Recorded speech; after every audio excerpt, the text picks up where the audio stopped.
विधानसभा निवडणुकीत राज्यात तिसरी आघाडीची जुळवाजुळव सुरू झाली आहे। बच्चू कडू आणि संभाजीराजे छत्रपती यांच्या भेटीनंतर ही चर्चा सुरू झाली आहे।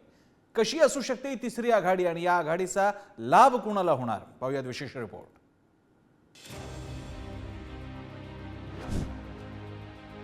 प्रहार जनशक्ती पक्षाचे नेते बच्चू कडू आणि स्वराज्य पक्षाचे संस्थापक संभाजीराजे छत्रपती यांच्यात झालेल्या भेटीनंतर राजकारणात नवी मोट बांधली जाणार अशी चर्चा सुरू झाली आहे। पुण्यात स्वराज पक्षाच्या कार्यकर्ता प्रशिक्षण शिबिरात बच्चू कडू हे प्रमुख पाहुणे होते। त्यानंतर या दोन्ही नेत्यांमध्ये झालेल्या चर्चेत तिसरी आघाडीची मोट बांधण्यावर चर्चा झाली। दोन संघटनांसोबत इतरही काही पक्षांना सोबत घेऊन तिसऱ्या आघाडीची जुळवाजुळव करण्यात येणार आहे। तिसऱ्या आघाडीबाबत प्रहार जनशक्ती, स्वराज्य, स्वाभिमानी शेतकरी संघटना, आम आदमी पार्टी, MIM, भारत राष्ट्र समिती, बहुजन विकास आघाडी, वंचित बहुजन आघाडी आणि छोटे रिपब्लिकन पक्ष यांच्याशी चर्चेची शक्यता आहे। संभाजीराजे छत्रपतींनी तिसऱ्या आघाडीच्या चर्चेला दुजोरा दिलाय, तर दुसरीकडे मुख्यमंत्री एकनाथ शिंदे यांच्यासोबत चर्चेनंतरच निर्णय होईल असं बच्चू कडू सांगतायत। मात्र मविया सोबत जाणार नाही यावर ते ठाम दिसतायत। तिसऱ्या आघाडीचं मी सध्या बोलणार नाही, पण मी माझा स्वतः निर्णय घेणार।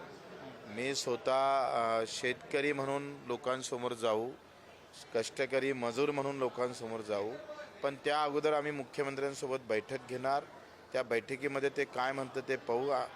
आम्ही मंत्रिपदाची मागणी नाही करणार, येत्या निवडून आल्यानंतर तुम्ही आम्हाला मंत्रिपद द्या असंही म्हणणार नाही। पण जर आज शेतकऱ्याच्या निर्णयाबाबत जर ते भूमिका, जसं दिव्यांगाच्या बाबतीत असेल, या सगळ्या संदर्भात जर ते निर्णय घेत असेल तर मग आपण समोर काय करू। बच्चू समजा आजकाल बोलले असतील, तो निकाल लागायच्या आधी मी साताऱ्यात एकदा बोललो होतो। साताऱ्यातल्या माध्यमांशी बोलताना मी सांगितलं होतं की महाराष्ट्राचा दौरा मी करणार आहे, महाराष्ट्रामध्ये एका चांगला पर्याय देण्याच्या आम्ही तयारीत आहोत। त्याच्याच एक भाग आहे की आम्ही सगळ्यांशी वन टू वन बोलतोय। तुपकर तिसऱ्या आघाडीत आले तर राजू शेट्टी काय निर्णय घेणार हेही पाहावं लागणार आहे। तसंच लोकसभा निवडणुकीत स्वतंत्र पर्यायाची चाचपणी करणारे प्रकाश आंबेडकर या तिसऱ्या आघाडीत येतील का हेही पाहावं लागेल। दुसरीकडे शिंदेच्या शिवसेनेकडून बच्चू कडू हे महायुतीतच असल्याचा दावा करण्यात येतोय। महाविकास आघाडीला कोणत्याही प्रकारचा श्रेय दिला जात नाहीये आणि ते देण्याचा त्यांचा प्रयत्न पण नाहीये। त्यांचं स्वतंत्र अस्तित्व टिकवण्यासाठी त्यांनी केलेली ती आघाडी असावी आणि त्याची घोषणा ज्या दिवशी होईल त्या दिवशी नक्की काय त्यांची भूमिका आहे ते कळेल। एकीकडे शाहू महाराज छत्रपती काँग्रेसकडून खासदार झालेत, तर संभाजीराजे वेगळ्या आघाडीच्या प्रयत्नात आहेत। त्यावर खासदार शाहू महाराज यांची प्रतिक्रियाही बोलकी आहे। दोन मुख्य आघाड्या आणि आहेतच, एक आपली महाविकास आणि युती। आणखीन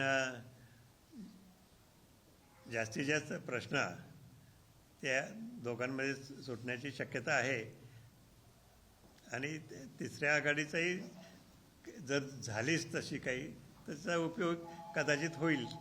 लोकसभा निवडणुकांमध्ये राज्यात महायुती विरुद्ध मविया असा संघर्ष झाला असला तरी बच्चू कडूंचा पक्ष आणि रविकांत तुपकर मैदानात उतरले होते। अमरावतीत बच्चू कडूंच्या पक्षानं दिनेश बुब यांना उमेदवारी दिली, महायुतीला फटका बसला, मवियाचा विजय झाला। बुलढाण्यात रविकांत तुपकर मैदानात होते, त्याचा मवियाला फटका बसला, महायुतीला फायदा झाला।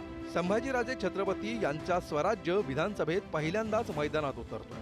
विधानसभा निवडणुकीत जरांगे फॅक्टरही महत्त्वाचा ठरणार आहे। वंचित आणि MIMची भूमिकाही विधानसभा निवडणुकीत महत्त्वाची असेल। लोकसभा निवडणुकीत मवियाला झालेल्या फायद्यानंतर आता विधानसभा निवडणुकीसाठी सगळे छोटे पक्षही आपापल्या सोंगट्या टाकतायत। जागा वाटपात दबाव टाकण्यासाठी ही रणनीती आहे की प्रत्यक्षात तिसरी आघाडी निर्माण करण्याचा कोणाचा प्रयत्न आहे हे पुढच्या काही महिन्यात स्पष्ट होईल।